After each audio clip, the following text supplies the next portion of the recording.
I'm Lucy Baxandall and I am a hand paper maker and a book artist and a paper artist, and I work out of Tide Kettle in Berwick-upon-Tweed, which is my studio and my shop. And I have been making paper now for around about 25 years, which I learnt to do in America. And I have done all sorts of things. I've been a French and German teacher, I have worked as a journalist, but I always wanted to be a maker, so that's where I am now. It's taken me a long time to get here, but here I am.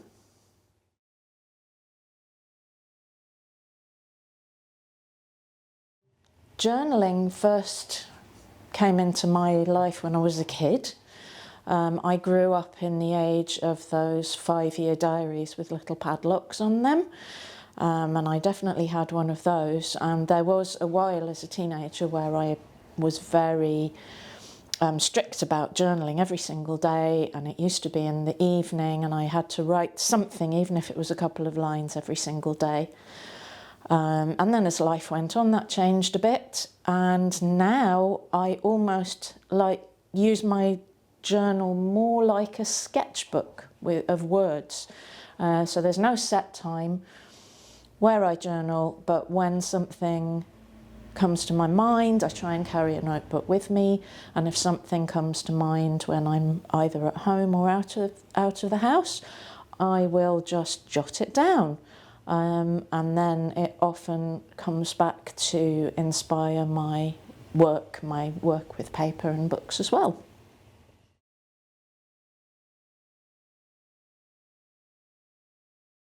I would say that now, as I said, I used to be much stricter about it.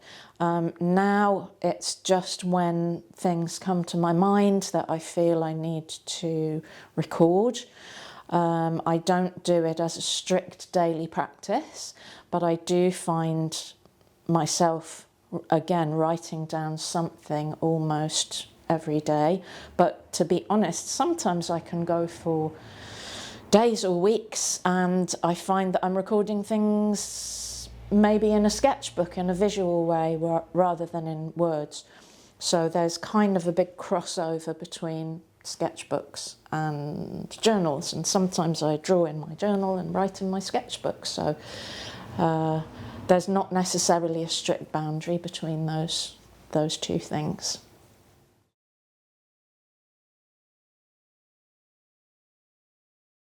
Okay, so what you can expect from my little part of the course here is, like everyone else, is based on the live workshops that we did in Berwick.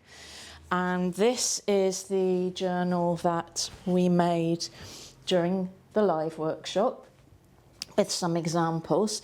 The basic structure is an accordion or a concertina book. Yours will probably look a little more like this.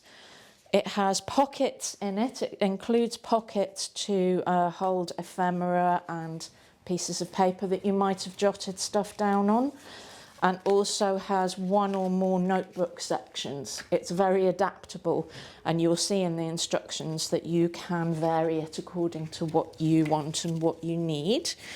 It can be embellished in lots of ways. You can add pop-ups, you can go a little bit more the art journaling route, which I talk about a little bit in the instructions as well. Some people prefer plainer blank pages and a plainer surface to work on, which is absolutely up to you. But you can also go the route of adding embellishments and making it more into an art journal with collage and other elements in it. And this is the chance for you to use all the scraps and bits of paper and bits of old maps and all the things that you couldn't quite bear to throw away but don't really have anything to do with. This is a place where, if you choose to go that more embellished route, that you will be able to use all these interesting scraps.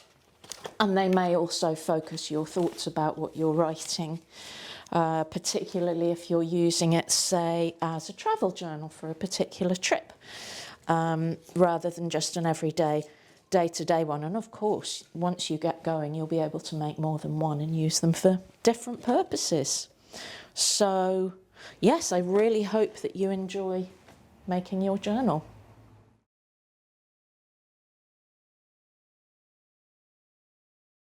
I think that one of the great things about making your own journal is it gives you real ownership of the surface that you're working on. You can incorporate things from your life and your experience into it. I first created this structure, which is just a combination of basic bookbinding structures that have been around forever.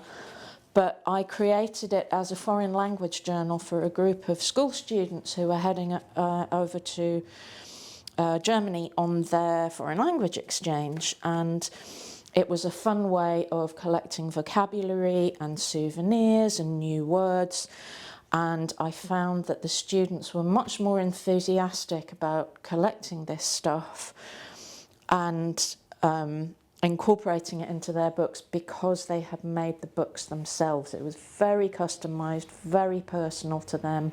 And I think as you're making it, it creates a little climate of mindfulness where the tasks of folding, gluing, sewing, measuring, each little task that you're doing is focusing your mind on maybe what you're going to use your journal for when it's finished.